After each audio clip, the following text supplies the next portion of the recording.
News में आपका इस्तकबाल है। मैं हूं आपका दोस्त मोहम्मद जावेद। हम रखिए खबरों पे नजर, आप रखिए खबरनामे पे नजर।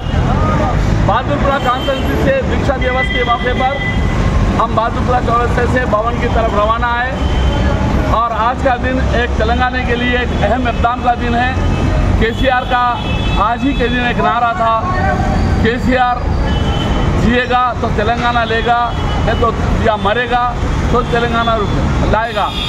मरूं या जीऊं तेलंगाना लेके रहूँगा कि केसीआर का ये नारा जो था और नारे से आज अल्हम्दुलिल्लाह हम तेलंगाना के सुनहरे दिन तेलंगाना लेकर अब 11 साल हो चुके हैं और 14 साल की जद्दोजहद केसीआर साहब की कामयाब हुई और 11 साल तेलंगाना है। मगर अफसोस के साथ कहना पड़ता है कि जिस दिन से तीसरा इलेक्शन मुनक़िद हुआ, कांग्रेस के झूठे वायदे, अवाम में हरासानी, अवाम परेशान और तेलंगाना को फिर से दोबारा गुलाम बनाकर रख देने वाली ये कांग्रेस को फिर एक आज़ादी की लड़ाई लड़ना पड़ा और फिर वो आज़ादी की लड़ाई के लिए हम तमाम के तमाम आज दीक्षा दिवस के दिन पे आज हम अहद उठाते हैं। जब तक के स्टेट्स को कांग्रेस से मुक्त नहीं कर देते हम अपनी जद्दोजहद जारी रखेंगे और मुक्त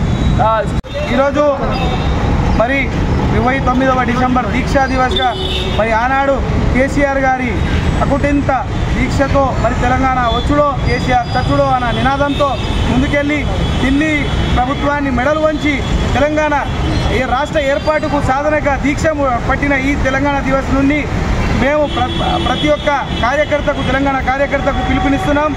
ఈరోజు కేసీఆర్ గారి ఆదేశాల మేరకు బహాదూర్పురా నియోజకవర్గం మీరి నాతలి బాక్రీ ఆధ్వర్యంలో మరి వందల కొద్ది జనాలు కార్యకర్తలు దీక్షా దివస్ని సఫలీకృతం చేసుకుంటూ తెలంగాణ భవన్ దిక్కు బయలుదేరుతున్నాం।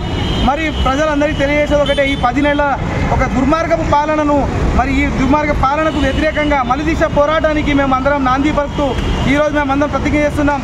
రాబోయే ఎన్నికల్లో కానీ మరి తెలంగాణ కోసం అపోజిషన్లో ఉండి, తెలంగాణ అపోజిషన్ ఏం తక్కువ కాదు, మరి బీఆర్ఎస్ ఎంబడుండి పనిచేయని కాంగ్రెస్ వాళ్ళని భర్తం బట్టి పని చేపిస్తామని చెప్పి ఈ విధంగా మేము తెలియజేసుకుంటాం। జై తెలంగాణ।